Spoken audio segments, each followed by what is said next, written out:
Time for a new intro. Welcome to Create LARPs for All LLC. You can email us at createlarpsforall@gmail.com. Like, share, subscribe, dig into the content. Eventually, there's going to be a website. If you'd like to help out, if there's any way to do so, there'll be something in the description. Still trying to figure all this out. Hope you enjoy the video. Another way to overcome the Ogre module is if the players just do it through roleplay.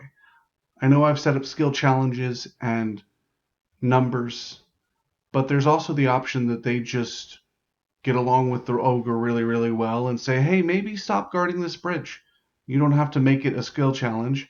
Or if they can't come up with something and they have like a lore master, maybe the lore master can figure out about this particular ogre or generally what ogres like and what they do if they don't want to do a combat to deal with it or try to use a skill in a particular way to overcome it. There's all sorts of options for overcoming these types of things. And I think I'll try to give at least another example or two. Maybe leatherworking, maybe they make the ogre a nice backpack so it can carry more food, and then it doesn't need to guard the bridge to try and shake people down for stuff. Now be sure to set up stakes as well, like if they can just avoid the module altogether or ignore it in some way and there's no consequences, then there's almost no point to running them. Now let's say you set up the ogre module and you say you can just go around, it's a day walk in either direction. You can avoid the ogre, but you want to explain to them, well, the ogre is a problem guarding this bridge. The locals won't be able to go back and forth. They won't have the skills to deal with this ogre. Maybe the ogre decides to eat people. It could be really bad. So if they decide to just not engage with your challenge or go around, or maybe they fight with it and then run away, there should be consequences, but never player permanent death. That's not part of this game. But maybe some NPCs come to town and go, you know, my daughter was just eaten by an ogre at the bridge. Why aren't the adventurers doing something about this? This is horrible. Conversely, if you set it as a skill challenge, let's say you do 10 per player, so 40 points. One player throws a 5, another player throws a 5, one player throws a 20, and then another one throws a 5, and they fail.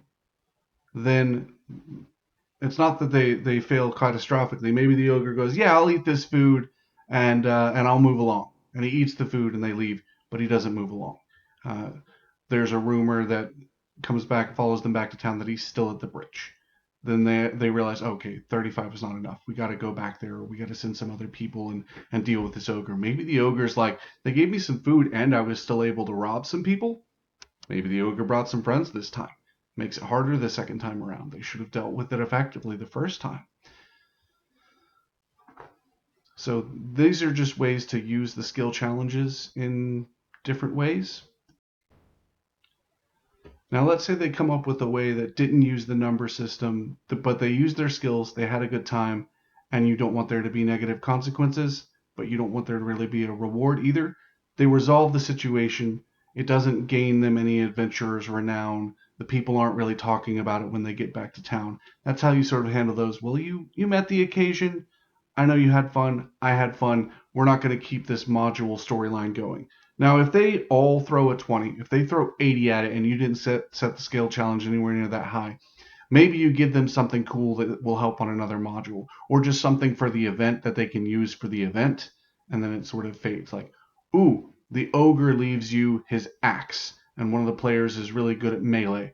This one makes you swing for a 20 without using any stacks for 2 swings.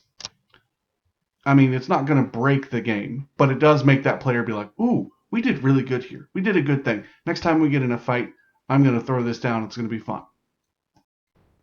I don't know if I went over this earlier in the rules, but especially on a module, as the storyteller, you're allowed to bend the rules a little bit. Now, while everyone's learning, don't be too confusing, and let them know, hey, the reason why players have to work together is because monsters are allowed to have no caps on things.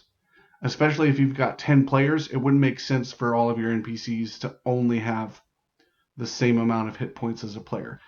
It wouldn't make sense for them to send a squad of adventurers to deal with a giant or a dragon or some sort of monstrosity mind flayer if everything was capped.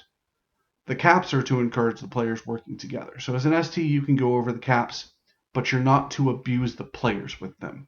You should never make something unwinnable. The only time you should ever go over what the players have in resources and for them to defeat in this teaching game is if you communicate it with them beforehand. So if you want to run a module like a deadly ogre module where there's an ogre rampaging and killing people, you need to let them know, hey, bring some combat people. This is going to be a tough module. You might die or you might get defeated. And if you get defeated, they just go back to town. But you need to let them know this is like party wipe is an option in this particular module. If it's not, if it's a standard module, they should be able to win. If they don't commit enough resources to win, that's on them. Then you can come up with the story consequences at that point. Hey, thanks for making it through the video. If you have any questions, again, email us at createlarpsforall@gmail.com. Sometimes I can remember things. Comment on the video, like, share, subscribe. Have a wonderful day, night, evening, morning, whatever time it is for you when you watch this. Keep being amazing. Play games. Have fun. See you next time.